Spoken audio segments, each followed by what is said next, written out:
Hey gang, welcome back to Joe Daddy's Garage. Today's video is part 25 in the 68 Mustang fastback build known as Fangled. In the last video I left off with building the transmission, my custom built transmission crossmember bracket for the 6R80 transmission. And I did that based on a few ideas that I came up with looking at the Stifler's bracket system that they have and then some variations that were used by like Revology. So I made my own version of that, and I'm very happy with it, but I'm not done with it just yet. I need to make some spacers, and I'm going to talk about that in just a second. Some spacers for that so that I can move the removable part, move it slightly forward so I have a better overlap of the transmission part and the rear part that goes to the crossmember piece. So I've got some ideas for that. Also, I need to show you what I'm going to use for the bushing system that I ordered, and it's going to go in between those two plates. So I need to get that finished up, and that'll be part of this video. Now in the last video as well, I worked on the header and I modified it to make room for the shifter and for hopefully the U-joint. I will say that I got the new U-joint from Sweet Manufacturing. It is here now, so I can do some mock-up with that. I feel like I'm still going to have to do some modification to the header tube where that relates to that U-joint, but I need to tie in the steering column and the shaft and make sure all that's going to work before I commit to putting a dent in that tube. So that'll be the focus of the beginning of this video, is working on those parts. I also need to consider removing or pulling the engine back out and mounting the passenger side header and then refitting everything back in. But I want to finish the transmission mount first, so I feel confident about that. So let me show you the parts that I ordered and my idea for making a spacer. Now, this is the plate that I made in the last video. And when I made this, it mates to that plate that is now welded to the stiffener on the TCI crossbar.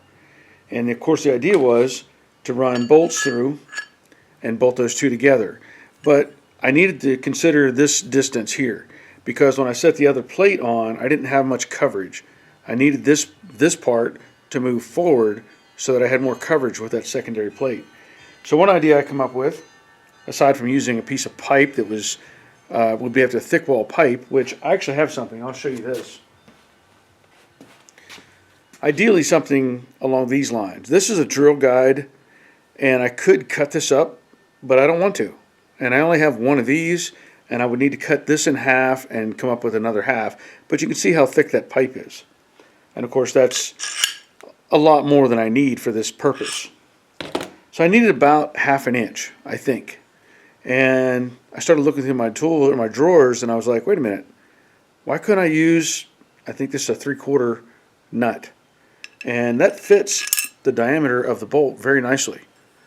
So all I have to do is make sure I'm centered up and just weld that on. And by doing that with 4 nuts, I now have consistent spacing for what I need. So I think that's going to work just fine. Now the other part of that is what I want to do in this location, and that's the bushing kit. So I ordered this kit right here. There's the part number. This, I believe, was listed as for like a 92 Camaro or something. I don't remember exactly. I just kind of did a search on, I think, Amazon, and it came up with a whole bunch of different transmission mounts. What you get in that kit is 4 rubber biscuits, or some plastic, whatever they are. I say rubber, rubber biscuit? No. So you end up with 4 of these, and 2 of these actually have a shoulder on them, which I'm not going to use. I don't need that shoulder. What that is intended for is on the factory brackets that this would fit. It would sit in a relief that would keep this from sliding around. That's all that does. So I feel like I can use the 2 plain ones, and one of them will end up in between this plate and the secondary plate. So along with that, in this kit, it comes with this centering pipe piece, let's say. That would be perfect for that bolt, wouldn't it? No, not going to do that. So this is going to go inside of that one, and then it'll go through this other pipe or other plate that I have, and then this one will go on top. Now I may end up trimming this slightly. I don't know if I need to. The bushing itself or the pipe is going to work fine. These may be a little thick, so I don't know if I may trim them down a little bit. I don't know yet. I was looking at that and thinking about how all this is going to interact, because when at the end of it all, you end up with a washer on either side and this biscuit sandwich. So what I need to do is create a hole or a slotted hole like I did with the other one, so that this can have a little bit of movement when that pipe is in place, because I don't want it rigid. I want to be able to have some movement just in case it has to shift or move at some point. So that's the idea, is to make that fit within the two plates. So I'm going to show it from underneath the car as well, so you have an idea of what I'm talking about. As I said, this is the plate that I welded on. This is the transmission plate, and I bring this up, and you can see I've got about 1.25 inches, but if I push this forward about 1/2 inch, now I've got some really good coverage, and I need this to go inside of both of those, and then the biscuit go in between there. So that's the plan. I'll probably take care of the welding the nuts on first, so that I have this distance confident, and I know I don't need to worry about it, and then I'll work on making the hole up through these two. You know, I've been using this Yes welder First Test DP200. Really like this welder. I know I've done demonstrations on it before, but whenever you're doing this and you have to change metal thicknesses, this thing is really, really easy to use. So here you have your settings up on top here. There's a steel, your argon mix, your wire thickness, the thickness of your metal, 2-touch or 4-touch, and then any memories. So all you have to do is turn this dial. Here I'm at the thickness of the metal, and it gives you these parameters down here. Sorry about all the pollen dust. So 24, 22, 20, 16, 18, 16, 14, and 1/8 inch. So I can turn this, in this case go to 1/8 inch. That's about the max setting I'm going to use, and that's what I'm going to use to weld this bracket together. And it boosts the amps all the way up to 280, and then you can fine tune that if you need to. You can change that down if you want. Really, really like the way this thing is made. This is your wire thickness. So you got 024, 30 thousandths, 35, 45. I'm using 30. So you just select that. And like I said, you can go over here to steel, and it lets you choose stainless, these different alloys, if you were using alloys. So there's steel and stainless. That's all I'm going to use. So I'm going to use that to weld those nuts onto that plate. So I use this 4x4 to support this bracket. You know, it's going to sit lopsided at an angle if you try to do it any other way. And I need to be able to hang those bolts or put the bolts through the holes. And normally this is what I use is my welding table, which is underneath this. And I would just clamp directly to the table and then set the part on it and weld it. But once I had the first two nuts set, I reset with the other two using the same bolts. And whenever you weld something like this, the heat is going to make it change direction. It's not going to want to lay flat. But I had really no other way to do it. So I put the vice grips on and clamped the nut down to make sure it was flat against the face of the angle iron. And of course I went around and did all of these, reset the vice grips and clamped it down and started welding it around the perimeter. Now I probably didn't need to weld the whole thing because these aren't going anywhere. Whoops, dropped the plate. But these aren't going anywhere. But I still like to have stuff fully welded. I don't want to take any chances on it, and it eliminates any gaps or places for moisture to get in, stuff like that. So, and the other part about this is it's really nice to weld heavy metal. And I went ahead and just went around all the perimeter of each one of these, made sure they were solid, And of course this does get hot as I'm doing this, so I'm trying to be careful that I don't pick it up with my hands. I think I end up dropping it again here because I'm making some movement and I knock it off of the stand. But you know, you just got to roll with it, pick it back up, use a pair of pliers to pick it up, and then finish doing the welding. So pretty happy with how that turned out, and I like those as spacers. So now I have my spacers, good and solid, not going anywhere. I did set this up against the other plate, made sure that it was flush. I had to grind just a little bit off of one of these corners, I think, to help square it up. Now, the other problem I ran into, as I knew I would, is these corners down here. When I showed it with these other regular bolt, and trying to go into that corner, I knew I was going to have a problem because the corner wants to fight the radius. Like the corner of the bolt wants to fight the radius. So what I elected to do was take the rotary file and open this radius just a little bit, clean it up, and also I took these bolts and I ground down the edge on one side, and now that bolt fits good and flush. The idea is I want to have, you know, the regular contact of the head of the bolt. So I did that with both of these. Really don't lose much by doing that. And now they both fit those radiuses.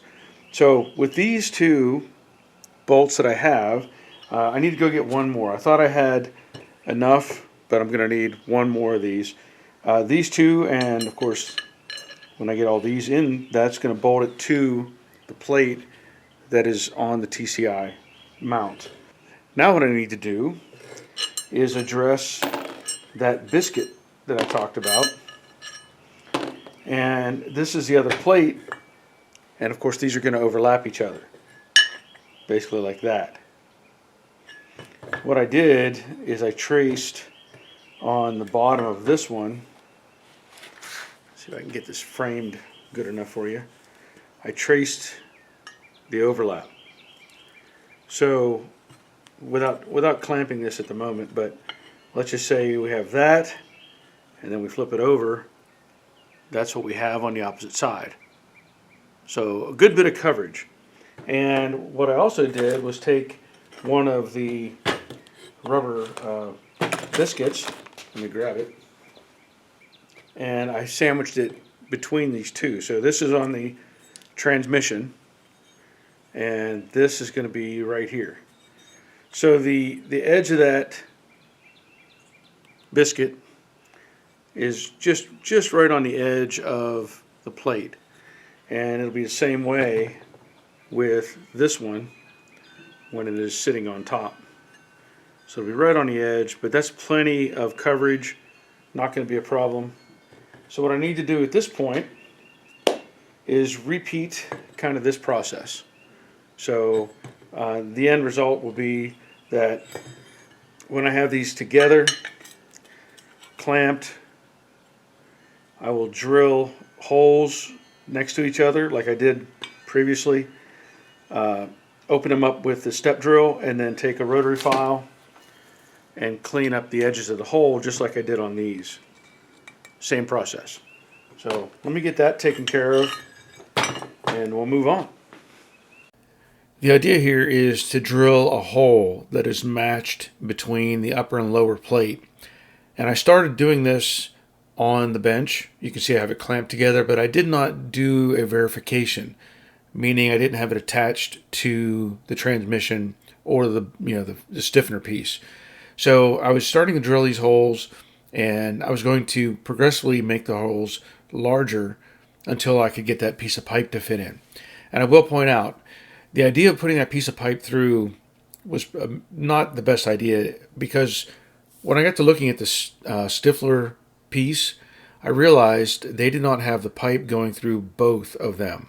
They only had it going through the part or the bracket on the transmission. So what I'm doing here is as I'm step drilling this up, bolted it to the transmission and the stiffener, and I'm using the step drills to work my way up into fitment of that pipe. Now, as I mentioned, I've probably made notes on this video about changing the plans here. I realize now that that hole on the bottom didn't need to be that big. It only needed to be that big through the upper plate. So what I'm going to do is I'll weld that hole. I don't know if I'll weld it completely shut or not, or if I'll just kind of build it up. But ideally, it just needs to have the bolt go through it, and the pipe would sit on top of that. It doesn't need to go through both of those. That wouldn't make any difference.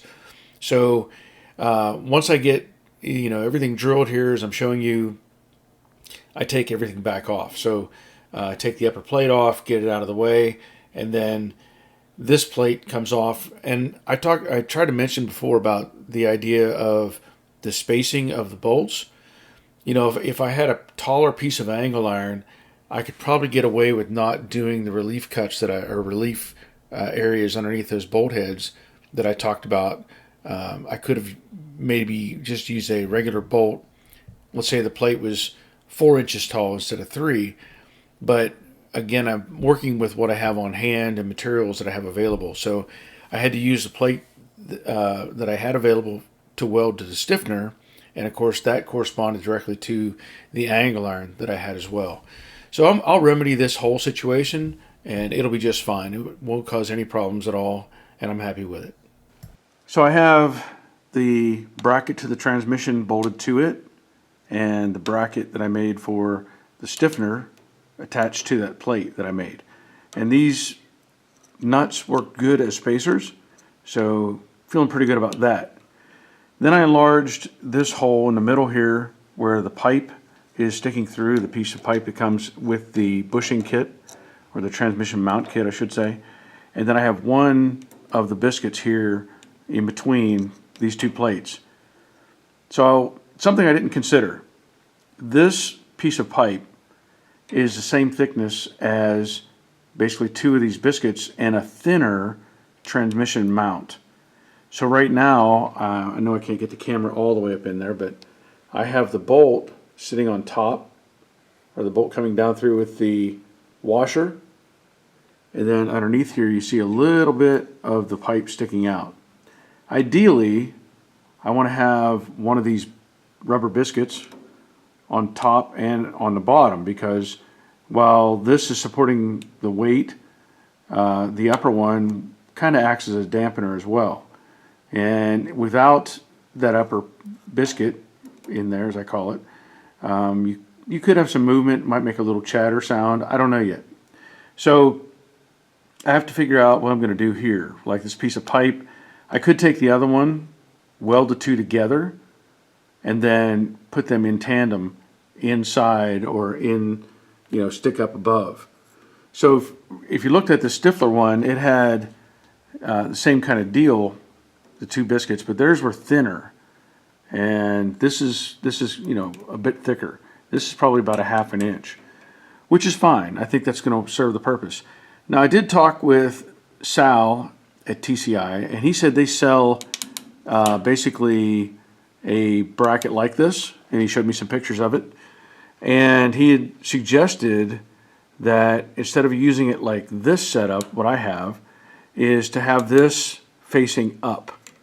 So it would be in its upper portion. It would create like a box, and then use a traditional transmission mount like you would find on like a C4. And those have 2 bolt holes. And then I looked at one of those. I have one still bolted to a transmission. It's about 2 inches thick. And the idea is that it creates more dampening or reduces the vibration more. So I still feel like this is pretty good.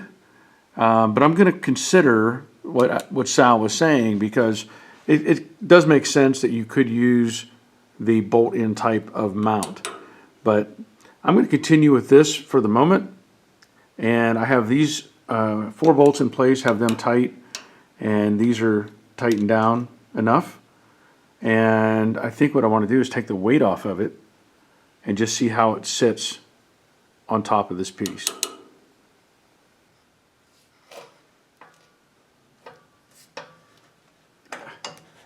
My jack is wanting to fight me. not really what it's designed to do.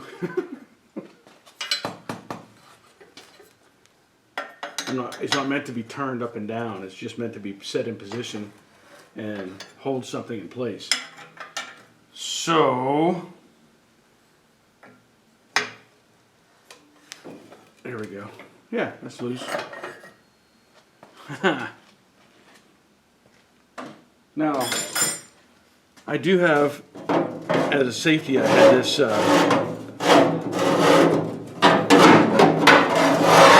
had this piece of angle iron up there under that shaft, as I had talked about before. But yeah, I don't think it's going to go anywhere.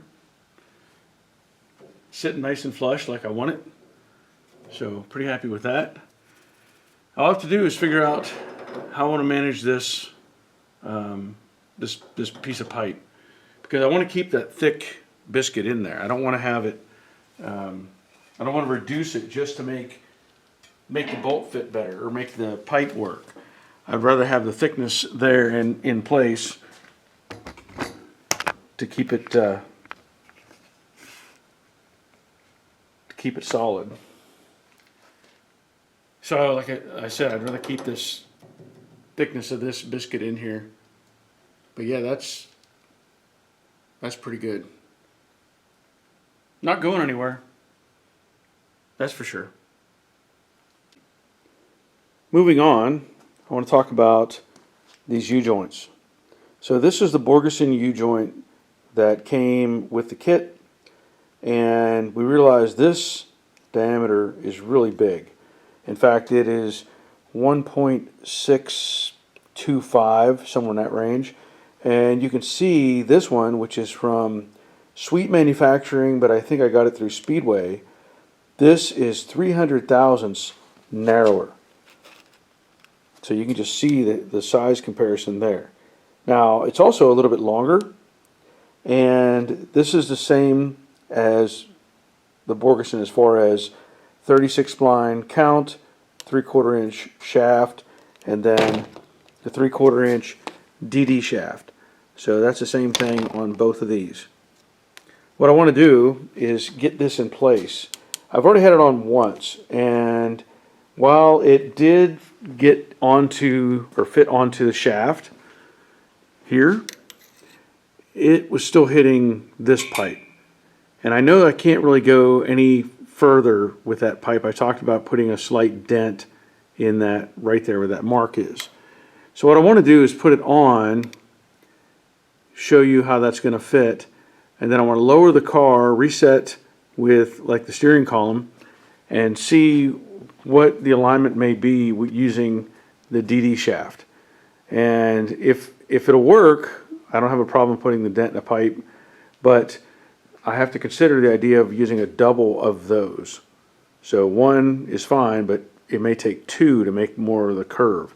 So let me get that in place and we'll take another look, and then I'll lower the car down. Here it is in place, and you can see it's deflected a little bit towards the outboard here, and there's just touching that pipe. Now the other thing you have to think about is this little bolt that tightens up, that holds everything together. You have to make room for that as well. It's one thing to clear the main body of it, but that's going to rotate whenever you turn, so you have to consider it. I think it looks okay at this point, but I want to get the car down and see what I can come up with maybe putting the steering column back in like I did before, and that shaft as I mentioned. Now I know it's going to be hard to show you this with everything that's in the way, but I have the steering column set in, I put the Borgeson U-joint on it, and I have cut down, this is actually a spare DD shaft that I had. I didn't cut the one that came with this kit. They're all the same, and I'd rather use up one of these than cut up the other one that I may need to cut later. So this one is kind of sacrificial. It's a little hot still. Whenever you do these, you have to clean up the ends. So you figure out what length you need, cut that off, and then you have to taper it. Otherwise, it's not going to go into the U-joint. I got a piece of metal stuck in my hand. Always fun. Always fun.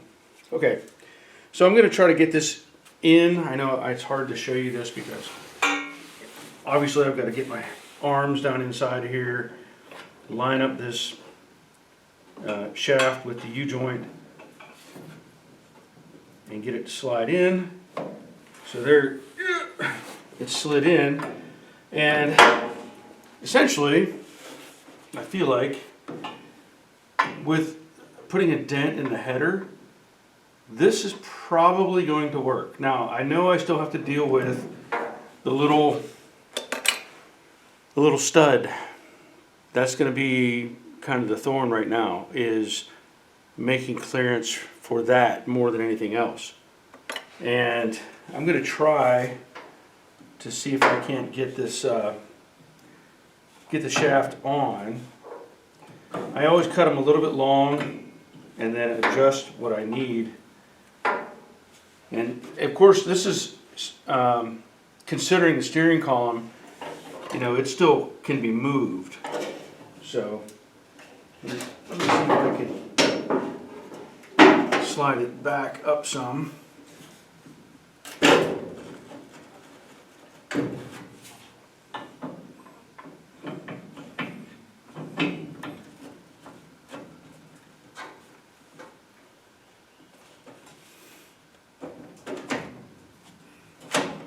There's, like I said, there's still a little play in this. Right now it's clearing this back tube on the header, but we know it's going to hit that other one. Get this back where I feel like the steering column needs to sit.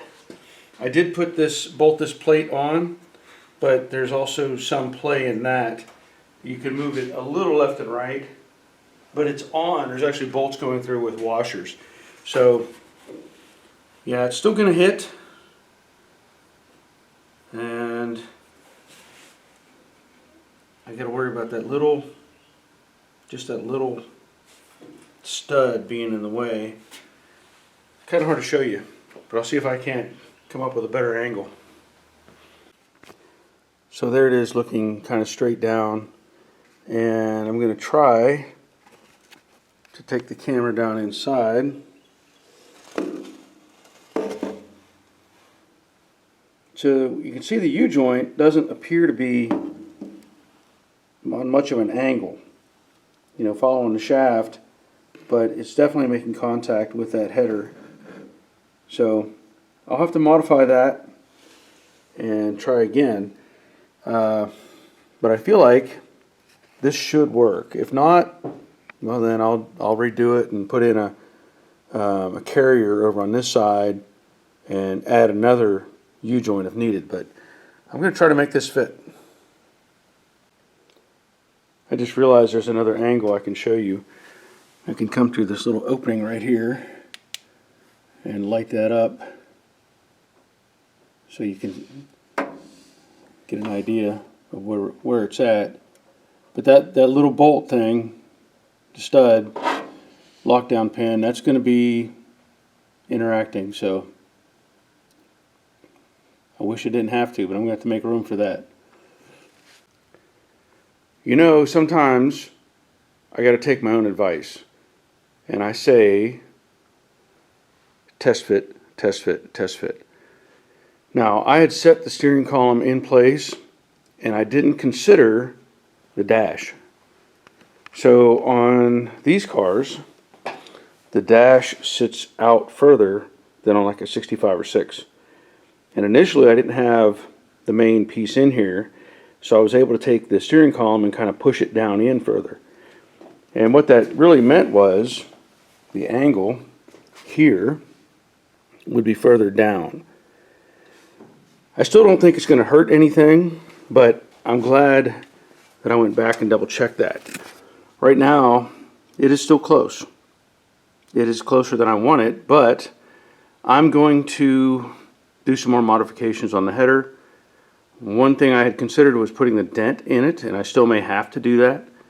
But the other thing I'm going to do, I think, is take the header and cut it up high and then maybe cut it down below and try to bow it out further that way. Rather than put a dent, I can just change the angle somewhat. So I'm going to try that. So I'm going to take this back off, as we know. But this is why I always tell people, test fit all your pieces. I'm still good, I think, overall. I do see that the shaft there, the DD shaft, is close to that second header. But I don't think right now it's going to be a problem. And if it is, that could be a minor dent in that one as well. So I'm going to take this back out and see if I can't customize the headers some more to make them work. So looking at it from underneath, here you can see how much that U-joint is making contact, and again that stud lockdown retainer sticks out. I've removed it on this lower section here, and it's still sticking out on this one, but I can't rotate it to show you because it'll hit the header anyway. And this is where I was saying this one up here, this is kind of close.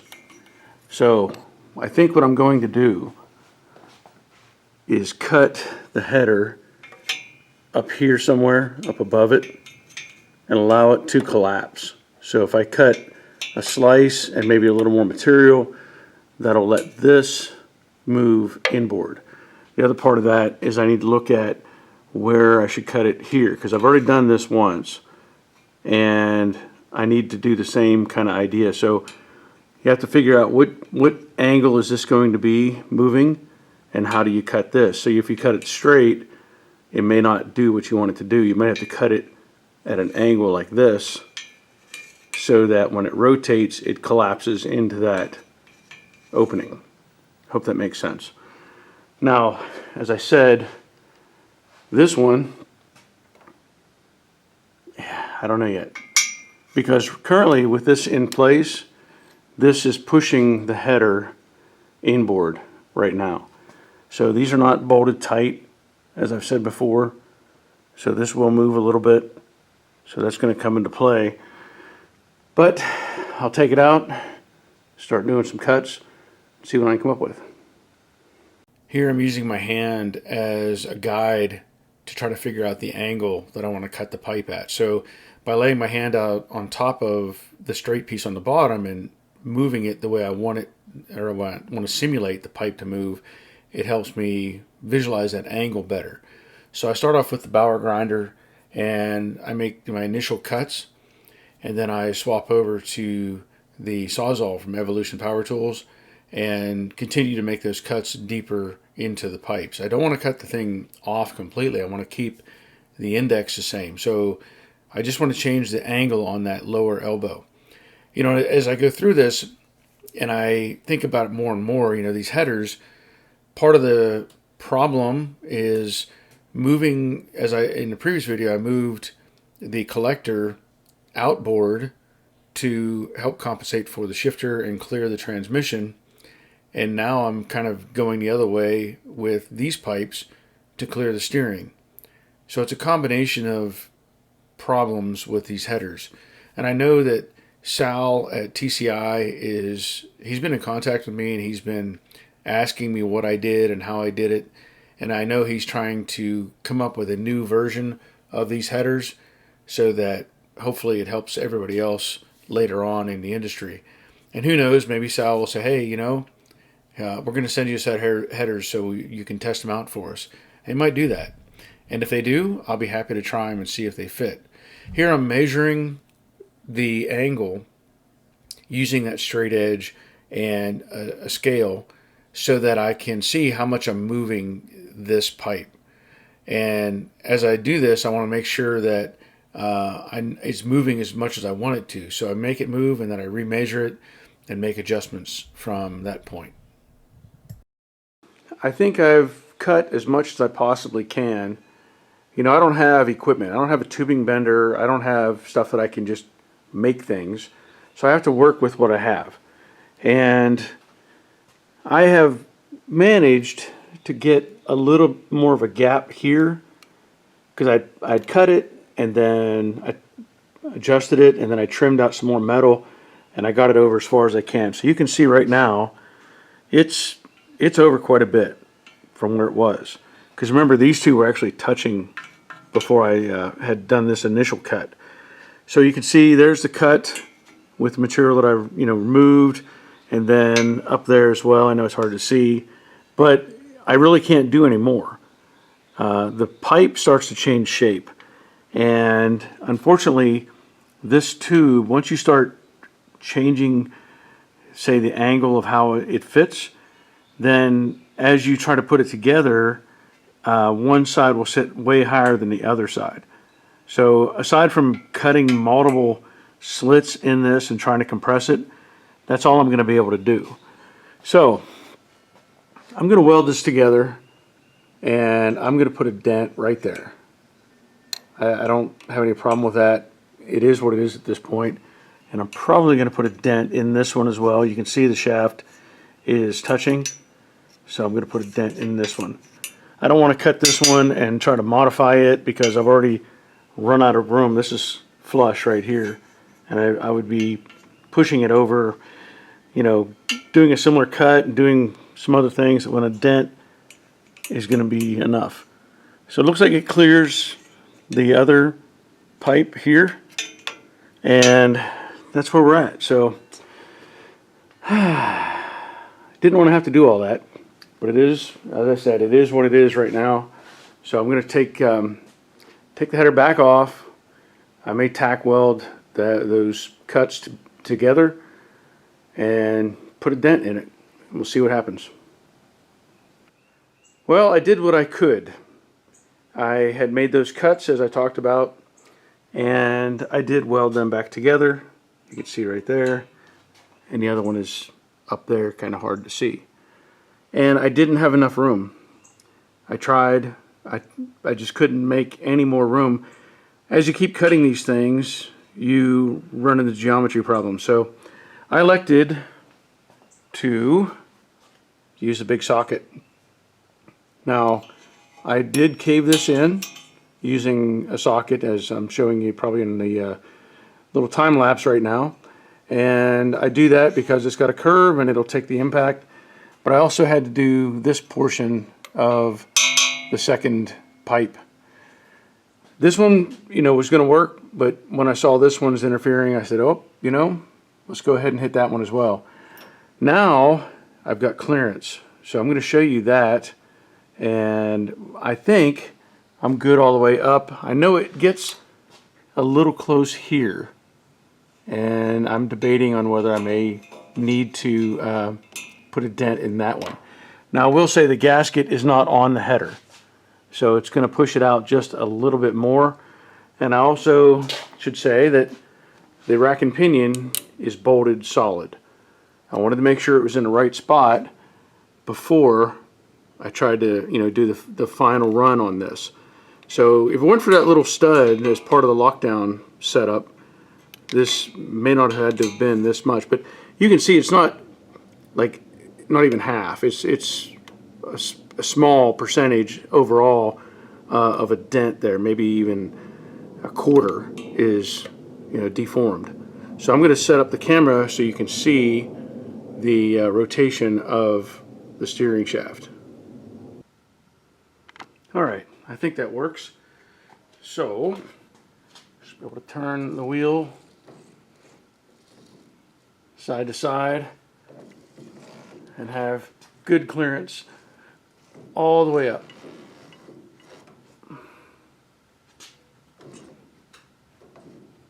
Plenty of room. So there it is. Now, I don't have the other header on yet. I don't know if I'm going to be able to get that done yet today. This whole header situation has taken on kind of a life of its own as far as trying to make all this work together. I also want to point out that I did take the dash assembly, clamp it into place, and it is bolted to the brake pedal assembly. And then I put the steering column back in.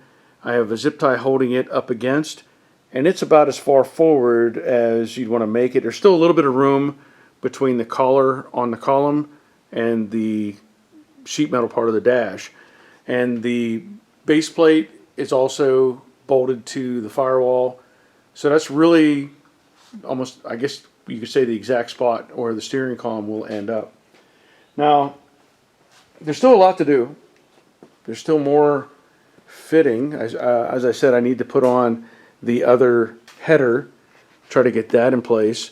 But I feel really good now that at least we have the steering worked out, and the header is should work the way it's intended. You know, part of that process the last time I did this was making the space open for the shifter, and now of course with the transmission mount taking care of all of that, feeling much better about this overall. I still want to get the other header in, but I'm not going to be able to do that in this video, just not enough time. I'd have to pull the engine back out and reset everything, and I'm probably do that in another video. But I'm happy with it. I really am. It's frustrating whenever you have a lot of things to deal with, but you have to step back, take a breath, and figure it out. So what have we learned? We learned that not everything fits, but with some patience, some cutting tools, a welder, a hammer, you can make things fit. Now, I do understand in this case, we have these headers, and I would have done the same thing. If it was my project, you know, something I was building, I likely would have done the exact same thing. I do understand that another set of headers are very expensive. Can't justify spending $2,000 when you have something here that you can make work. It's frustrating, but I did figure out a way to make it work, and I'm very happy with the end result. Now, there's more to come. Obviously, I have to test fit the passenger side header, make sure that's going to work. And from there, I'm not sure exactly what I'll be doing next, because I need to work on, well, the transmission tunnel. I'll have to figure all that out, make sure I get everything in the right spot so that the tunnel can be created. Once that's done, then it's going to be on to probably taking some more stuff apart, finishing up some detail stuff. You know, there's the dash is going to need welded in. There's probably still some other welding that needs to happen on various parts of the sheet metal, on the body and stuff like that. But it's making progress, and that's the most important thing. I always tell people to, even if you do something, even if it's just 10 minutes of time that you spend on your project, that is still 10 minutes that you're ahead. So keep that in mind. You know, if something does get you frustrated, step away for a little bit, but come back and put in some time, and you'll be happy that you did. But that'll be it for this video. I want to thank my patrons for supporting me and help me to make these videos. And also, I offer the chance for you to become a patron. There are links in the description box down below for Patreon, Amazon, Yes Welder, Evolution Power Tools. Anything that I've demonstrated in my videos that I endorse is going to be down in that description box. And if you order anything from those links, I get a little percentage back. So thank you ahead of time if you do order something. But that'll be it. I want to ask you to leave a thumbs up and a comment. Stay tuned. There's more videos to come. But until next time, take care of yourselves. See ya.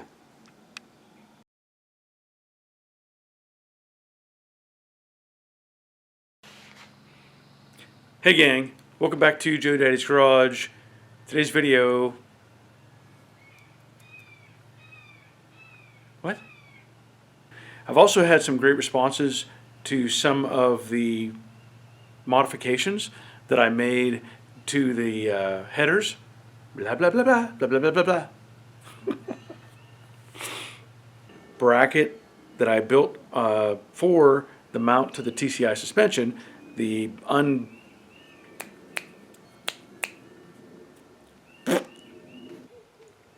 This, of course, is the piece. Now, I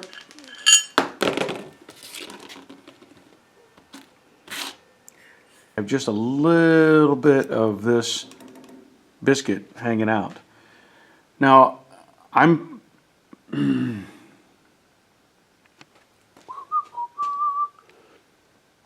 see if I can turn the wheel while I have the camera on it.